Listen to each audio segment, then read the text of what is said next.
GSTയെ വിമർശിച്ചതിന്റെ പേരിൽ തമിഴ്നാട്ടിലെ ഹോട്ടലുടമ കേന്ദ്ര ധനമന്ത്രി നിർമ്മല സീതാരാമനോട് മാപ്പ് പറയുന്നതിന്റെ വീഡിയോ ദൃശ്യം BJP നേതാവ് പുറത്തുവിട്ടതിനെ ചൊല്ലി വൻ പ്രതിഷേധമാണ് ഉയരുന്നത്.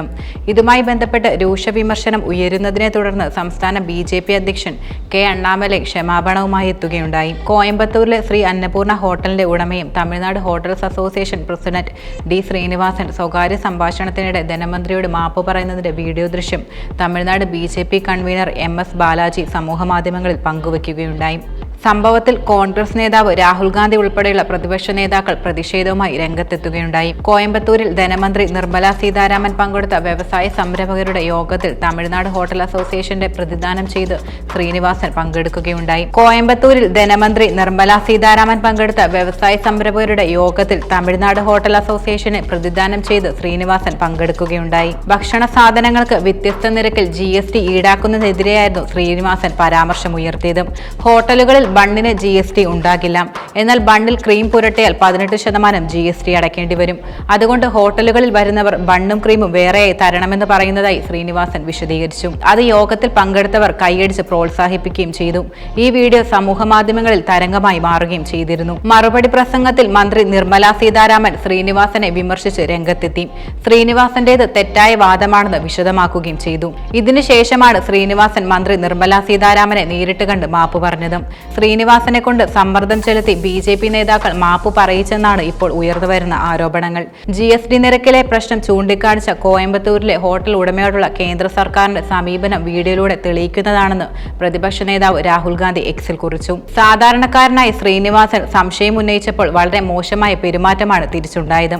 ഒരു ശതകോടീശ്വരനാണ് ഇത് ചോദിച്ചിരുന്നതെങ്കിൽ ചട്ടവും നിയമവുമെല്ലാം അയാൾക്ക് മുന്നിൽ തലകുനിക്കുമായിരുന്നുവെന്നും രാഹുൽ ഗാന്ധി വെളിപ്പെടുത്തി. ശ്രീനിവാസനെ കൊണ്ട് BJP സമ്മർദ്ദം ചെലുത്തി മാപ്പ് പറയിക്കുകയായിരുന്നുവെന്ന് കോൺഗ്രസ് വക്താവ് സുപ്രിയ ശ്രീനാഥും കുറ്റപ്പെടുത്തി രംഗത്തെത്തുകയുണ്ടായി. BJPയുടെ കോടീശ്വര സുഹൃത്ത് ആവശ്യപ്പെടുമ്പോൾ അവർ നിയമങ്ങൾ മാറ്റുന്നുണ്ട്, ദേശീയ സ്വത്തുക്കൾ എടുത്ത് നൽകുന്നുമുണ്ട്. മോദിജി ചുവപ്പ് പരവതാനി വിരിക്കുകയും ചെയ്യും. നമ്മുടെ നാട്ടിലെ ചെറുകിട ബിസിനസ്സുകാർ ലളിതമാക്കണമെന്ന് ആവശ്യപ്പെടുമ്പോഴാകട്ടെ അവരോട് പരോക്ഷമായി പെരുമാറുകയും അവരെ നിന്ദിക്കുകയും ചെയ്യുന്നു. പ്രതിപക്ഷ നേതാവ് രാഹുൽ ഗാന്ധി ചൂണ്ടിക്കാണിച്ചു. ഇന്ത്യയിൽ 100% സാമൂഹിക നീതി ഉറപ്പായാൽ എല്ലാ വിഭാഗം ആളുകൾക്കും തുല്യമായ അവസരം ലഭിക്കുന്ന സാഹചര്യം വന്നാൽ മാത്രമേ കോൺഗ്രസ് സംവരണം ഇല്ലാതാക്കുന്നതിനെക്കുറിച്ച് ആലോചിക്കുമെന്ന് രാഹുൽ ഗാന്ധി വിദ്യാർത്ഥികളുമായി നടത്തിയ സംവാദത്തിൽ വെളിപ്പെടുത്തിയിരുന്നു. കൂടാതെ ഇപ്പോൾ ഇത്തരമൊരു സാഹചര്യം ഇന്ത്യയിൽ ഉണ്ടായിട്ടില്ലെന്നും അദ്ദേഹം കൂട്ടിച്ചേർത്തു. കോൺഗ്രസ് ഒരിക്കലും സംവരണത്തിന് എതിരല്ലെന്ന് അദ്ദേഹം അമേരിക്കയിൽ നടത്തിയ സന്ദർശനത്തിൽ വ്യക്തമാക്കി. അധികാരത്തിൽ വന്നാൽ സംവരണം 50% കൂടുതൽ ആക്കുന്നതിനെക്കുറിച്ച് കോൺഗ്രസ് ആലോചിക്കുന്നുണ്ടെന്നും രാഹുൽ ഗാന്ധി പറഞ്ഞു. രാഹുൽ ഗാന്ധിയുടെ പടിപടിയായുള്ള രാഷ്ട്രീയ വളർച്ചയെല്ലാം ഇപ്പോൾ BJPക്ക് വെല്ലുവിളി ഉയർത്തുകയാണ്. രാഹുൽ ഗാന്ധി ഒരു സാധാരണക്കാരനെ പോലെയാണ് അമേരിക്കയിൽ തന്റെ സന്ദർശനം നടത്തിയത്. തനിക്ക് പറയാനുള്ള കാര്യങ്ങൾ പറയുകയും സംവാദങ്ങൾ നടത്തുകയും മാത്രമേ അദ്ദേഹം ചെയ്തുള്ളൂ. അതിനപ്പുറത്തേക്ക് അദ്ദേഹം ഒന്നിനും പോയിരുന്നില്ല. പക്ഷേ അമേരിക്കയുടെ മനസ്സ് കീഴടക്കാൻ രാഹുൽ ഗാന്ധിക്ക് കഴിഞ്ഞു. അമേരിക്കയുടെ കയ്യടി നേടിയാണ് രാഹുൽ ഗാന്ധി ഇന്ത്യയിൽ തിരിച്ചെത്തിയത്.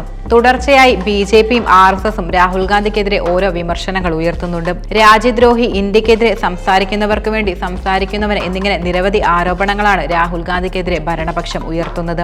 അതിനാൽ ഭരണപക്ഷത്തിന്റെ ഇത്തരം നിശിതമായ പ്രവർത്തനങ്ങൾ ചൂണ്ടിക്കാണിക്കാനും അതിനെ എതിർക്കാനും ശക്തമായൊരു പ്രതിപക്ഷം ആവശ്യമാണ്. പ്രതിപക്ഷ നേതാവെന്ന നിലയിൽ രാഹുൽ ഗാന്ധി തന്റെ ഉത്തരവാദിത്തങ്ങൾ കൃത്യതയോടെയാണ് നിർവഹിക്കുന്നത്. രാഹുൽ ഗാന്ധിയെ തകർക്കാൻ BJP RSS സംഘം നിരവധി പദ്ധതികൾ തയ്യാറാക്കുന്നുമുണ്ട്. എന്തൊക്കെയായാലും രാഹുൽ ഗാന്ധി ഇന്ത്യൻ ജനതയുടെ മനസ്സ് കീഴടക്കി കഴിഞ്ഞു. എന്തൊക്കെ ആരോപണങ്ങൾ BJPയിൽ നിന്നും RSSൽ നിന്നും ഉയർന്നാലും ഭരണത്തിന്റെ പോരായ്മകൾ ചൂണ്ടിക്കാണിക്കുകയും അതിനെ നിശിതമായി വിമർശിക്കുകയും രാഹുൽ ഗാന്ധി ചെയ്യും. ജനാധിപത്യം നിലനിൽക്കണമെന്ന് ആഗ്രഹിക്കുന്ന ജനങ്ങളെ സംബന്ധിച്ചിടത്തോളം രാഹുൽ ഗാന്ധി എന്ന നേതാവ് അവരുടെ പ്രതീക്ഷ തന്നെയാണ്.